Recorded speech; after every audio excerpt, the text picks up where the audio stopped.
Surgical strike చేసే దమ్ముందా? దమ్ము కాంగ్రెస్ కు లేదు. ఆ పార్టీ ఉగ్రవాదులను కాపాడుతూ వచ్చింది. బీజేపీ ఉన్నంత కాలం పీఓకే పాక్ వశం కాదు. అది చాలా మంచి స్టేట్మెంట్. రాష్ట్రంలో బీజేపీకి పక్కాగా 10 సీట్లు. ఎన్నికల తర్వాత రాహుల్ కాంగ్రెస్ ను వెతికే యాత్ర చేయాలి. సోనియా గాంధీ ఏ బర్త్డేకు రుణమాఫీ చేస్తారో వచ్చే టర్మ్ మొత్తం మోడీయే ప్రధానికి. ఎలాంటి కన్ఫ్యూజన్ లేదు. మజ్లిస్ ఓటు బ్యాంక్ కోసం భయపడుతున్న రేవంత్ రెడ్డి. రాష్ట్ర ప్రభుత్వం ఎస్సీ ఎస్టీ బీసీలకు వ్యతిరేకం. వికారాబాద్ వనపర్తి జిల్లా సభల్లో కేంద్ర హోంమంత్రి అమిత్ షా అంటూ ఒకరిని చూస్తాం. రేవంత్ దిమాగ్ ఇటలీలో పెట్టి వచ్చావా అంటూ ఒకరిని చూస్తాం.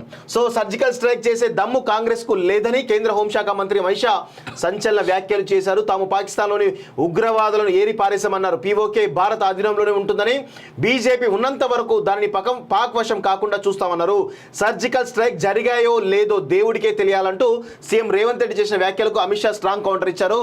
సర్జికల్ స్ట్రైక్స్ తో ఒకవైపు దేశం గౌరవిస్తుంటే మైనార్టీ వర్గాలకు కొమ్ము కాసే కాంగ్రెస్ మాత్రం ప్రూఫ్ అడుగుతున్నదని ఫైర్ అయ్యారు. వికారాబాద్ వనపర్తిలో శనివారం నిర్వహించిన బహిరంగ సభల్లో మాట్లాడిన ఆయన వచ్చే టర్మ్ మొత్తం మోడీయే ప్రధానిగా కొనసాగుతారని, అందులో ఎలాంటి అనుమానం అవసరం లేదన్నారు. రాష్ట్రంలో బీజేపీకి 13 స్థానాల్లో సానుకూల పరిస్థితులు ఉన్నాయని, అందులో కనీసం 10 సీట్లు గెలవబోతున్నట్లు జోస్యం చెప్పారు. ఇది వాస్తవం. 13 స్థానాల్లో ఈరోజు పక్కాగా భారతీయ జనతా పార్టీ ఈరోజు బలమైనటువంటి వేళ్ళూనుకొని ఉన్నది. వాస్తవంగా గతంలో ఉన్నటువంటి 4 సీట్లు ఆదిలాబాద్, కరీంనగర్, అదేవిధంగా నిజామాబాద్, అదేవిధంగా సికింద్రాబాద్తో పాటు మల్కాజ్గిరి, చేవెళ్ళ, మహబూబ్నగర్, నాగర్ కర్నూలు, భువనగిరి, అదేవిధంగా వరంగల్, ఇలా చెప్పుకుంటూ పోతే జైరాబాదు, మెదక్, దాదాపు 13 సీట్లలో చాలా బలంగా ఈరోజు బీజేపీ దూసుకుపోతా ఉంది. వాస్తవంగా దానిలో 10 వరకు గెలిచేటువంటి అవకాశాలు చాలా స్పష్టంగా కనబడుతున్నాయి. మినిమం 8 ఎడ్జ్ అయితే చాలా స్పష్టంగా గెలవబోతుంది. ఇంకా అడిషనల్గా వస్తే 1 or 2 వచ్చేటువంటి అవకాశాలు కూడా ఉన్నాయి వాస్తవంగా. సో అది ఖచ్చితంగా గెలిచేటువంటి అవకాశాలు అయితే కనబడుతూ ఉన్నాయి. అయితే ఇక్కడ ఇంకొక విషయం ఏంటంటే మిత్రులారా, సర్జికల్ స్ట్రైక్ సంబంధించినటువంటి దాంట్లో రేవంత్ రెడ్డి దానికి ప్రూఫ్ ఉందా అని అడుగుతా ఉన్నాడు. నేను అందుకే అంటా ఉన్నాను, మొన్నటి నుంచి కూడా చెప్తా ఉన్నాను నేను. ఈరోజు నెక్స్ట్ కనుక భారతీయ జనతా పార్టీలో లేకపోతే ప్రధాని మోడీ ఎవరు అధికారంలోకి వచ్చినా కానీ, ఎవరు ప్రైమ్ మినిస్టర్ అయినా కానీ, రాహుల్ గాంధీ అదేవిధంగా ముఖ్యంగా ఇక్కడ ఉన్నటువంటి రేవంత్ రెడ్డి బీసీ ఎస్సీ ఎస్టీలను ఈరోజు రాజకీయంగా అనగదొక్కుతున్నటువంటి రేవంత్ రెడ్డి పైన సర్జికల్ స్ట్రైక్ చేయాలని చెప్పేసి కాలోజీ టీవీ డిమాండ్ చేస్తా ఉంది. వాస్తవంగా చేయాలి కూడా. అండ్ దట్టు సర్జికల్ స్ట్రైక్ చేసిరా, ప్రూఫ్ కావాలని కాంగ్రెస్ వాళ్ళు అంటారు కదా. అవును, ఏం అవసరం లేదు. వీళ్ళు పాకిస్తాన్ అసెంబ్లీకి సంబంధించినటువంటి పార్లమెంట్కి సంబంధించినటువంటి వీడియో ఒక పార్లమెంట్ లో ఒక ఎంపీ చాలా క్లియర్ గా ఏడ్చుకుంటే చెప్తాడు. కావాలంటే ఇప్పుడు యూట్యూబ్ లో చూడొచ్చు, కాకపోతే కాపీ రైట్ వస్తుంది మాకని. సర్జికల్ స్ట్రైక్ మనం ఇండియాని ఇట్లా గెలికిన వాళ్ళేమో వాళ్ళు వచ్చిర్రు, బాంబులు వేసిర్రు, వాళ్ళ పోరైన వాళ్ళు పట్టుకపోయారు.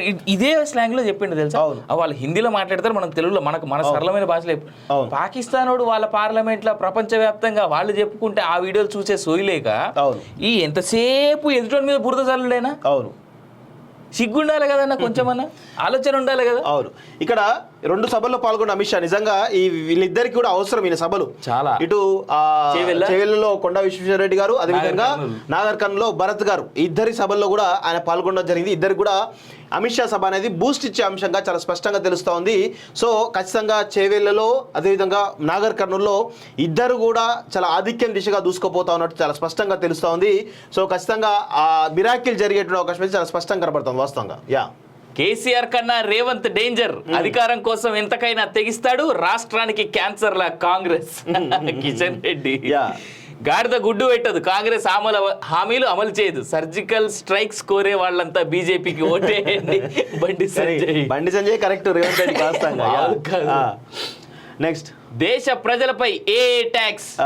ఇప్పుడు విషయం ఏంటంటే ప్రధాని మోడీ ఏమో లేకపోతే అమిత్ షా ఏమో RR tax, triple R tax అంటూ మాట్లాడడానికి కౌంటర్ గా ఈరోజు ఫెయిల్ ఏ ట్యాక్స్ అంటే అదానీ అంబానీ ట్యాక్స్ అని చెప్పొచ్చు. వాస్తవం చెప్పాలంటే రాశారు కదా, అదానీ అంబానీల పన్నుల భారం ప్రజలపైనే.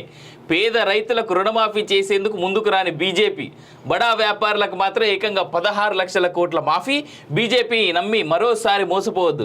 సినిమాలో ట్రిపుల్ ఆర్, కాంగ్రెస్ లో డబుల్ ఆర్ అంటే ట్యాక్సులా? వాళ్ళే చెప్పుకుంటారు వాస్తవంగా. రాహుల్ రేవంత్ అన్న ప్రజల కోసం తప్పించే లీడర్స్. రాజ్యాంగాన్ని మోడీ రాయలేదు, రద్దు చేస్తే ఊరుకోం.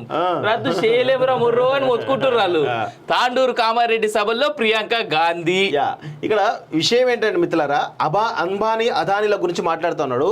అదాని తోటి రేవంత్ రెడ్డి ఇక్కడ ప్రభుత్వం ఏర్పడగానే అంటగాగిండు. అదాని కొడుకును ఇక్కడ రాష్ట్రాన్ని తీసుకొచ్చేసి ఆ రెడ్ కార్పెట్ వేసి ఆయనకు పెద్ద ఎత్తున స్వాగతం పలికిండు.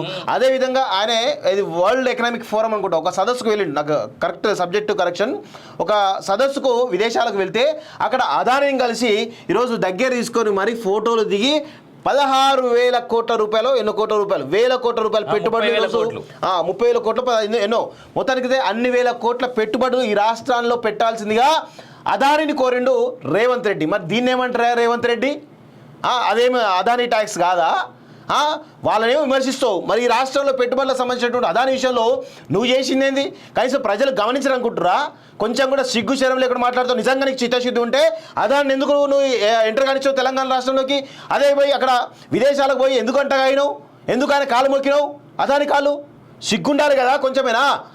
నీకు ఇక్కడ ఎన్నికలు ఉన్నాయి కదా, అదాని అంబానీల గురించి మాట్లాడుతున్నారు. అసలు అదాని అంబానీలే ఈరోజు వాళ్ళ వ్యాపార సామ్రాజ్యాలు విస్తరించిందే యూపీఏ హయాంలో, లేకపోతే గతంలో ఉన్న కాంగ్రెస్ హయాంలో. అది కూడా తెలియకుండా ఉన్నటువంటి సోయిలేని దద్దమ్మలు మీరంతా కూడా. వాస్తవంగా ఏం చెప్తున్నారో అర్థం కాని పరిస్థితి కనబడతా ఉంది. కనీసం ప్రియాంక గాంధీ కానీ సోయి ఉండాలి కదా. మీ హయాంలే కదమ్మా మీ ఈ యొక్క అదాని అంబానీ డెవలప్ అయింది. వాళ్ళేమో 2014 నుంచి ఏమన్నా లక్షల కోట్ల సామ్రాజ్యం విస్తరించిందా? అంతకుముందు లేవా వాళ్ళ సామ్రాజ్యాలు? అదాని అంబానీ అంతకుముందు రిచ్ కిడ్స్ కాదా? వాళ్ళకి ఎవరు ఇచ్చిర్రు ఆ యొక్క అవకాశం? మీరు కదా ఇచ్చింది. మీరు మాట్లాడుతున్నారా? కొంచెమైనా సిగ్గుండాలి కదా మాట్లాడేటప్పుడు. దీంట్లో ఇంకొక యాంగిల్ తీసుకురావాలన్న, ఈమె బిడ్డ ఆస్తి 21 సంవత్సరాల వయసు ఫస్ట్ ఈమె బిడ్డకి. అవును, 21 సంవత్సరాలు ఉన్న ఈమె బిడ్డ ఆస్తి 2,300 కోట్లు. అవును, గత 10 ఏళ్ళుగా అధికారం లేరుగా, ఏడికెళ్ళి వచ్చినాయి. 21 ఏళ్ళ పోరికి 2,300 కోట్ల ఆస్తి. ఈ మొగుడు రాబర్ట్ వాద్రా ఎన్నేళ్ళు జైలు ఉన్నాడు? వాని ఆస్తి 27,000 కోట్లు. సారీ, ఏడికెళ్ళి వచ్చినాయి వేలే. మళ్ళా వాళ్ళ మీకు నిజంగా చిత్తశుద్ధి మీరు అంటున్నారు కదా 45% 50% కదా. ఫస్ట్ మీరు ఈ కాంగ్రెస్ నాయకులు అందరూ బంచారు ఈ గుడ్ల దాన స్కామ్స్టర్ సంబంధించిన 1,000 కోట్ల ఆస్తులు దానం చేయండి చూద్దాం. ఇక్కడ 19 ఎకరాల ఆంజనేయ స్వామి గుడి ఉంటుంది. మరి దాన్ని దానం చేయమని చెప్పు రేవంత్ రెడ్డి. నీ అన్ని ఆస్తులు బయటపెట్టి, నీ తమ్ముళ్ళు వాళ్ళు వీళ్ళందరూ ఆస్తులు బయటపెట్టి చూద్దాం. అది అవుతుందా? సాధ్యమవుతుందా? రాహుల్ గాంధీకి సంబంధించినటువంటి హోటల్ బిజినెస్ లన్నీ బయటికి రావాలి. అవును, నీ మొగుడు చేసే స్కామ్లన్నీ బయటికి రావాలి. అంటే ఏం లేదు, ప్రజల్ని ఎర్రి గొర్రెల్ని చేయడానికి మాత్రమే ఈ యొక్క విమర్శలు కనబడుతుంది తప్ప ఏది లేదు ఇక్కడ వాస్తవం చెప్పాలంటే. లోక్సభ ఎన్నికలు దేశ ప్రజలకు జీవన్ మరణ సమస్య. రిజర్వేషన్ల రద్దుకు మోడీ షా చక్కర్లు.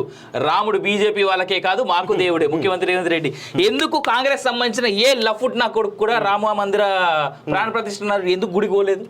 మేము వ్యతిరేకిస్తున్నాం, రామ మందిర ప్రతిష్టాపన అయింది, మేము వ్యతిరేకిస్తున్నామని మొత్తుకున్నారు కదా ఈ కాంగ్రెస్ వాళ్ళు. ఎందుకు పోలే? ఏడా ఫుడ్ గార్డు కూడా కోడ్ ముఖ్యంగానే 4,000 పింఛన్ ప్రభుత్వాన్ని కూలగొట్టి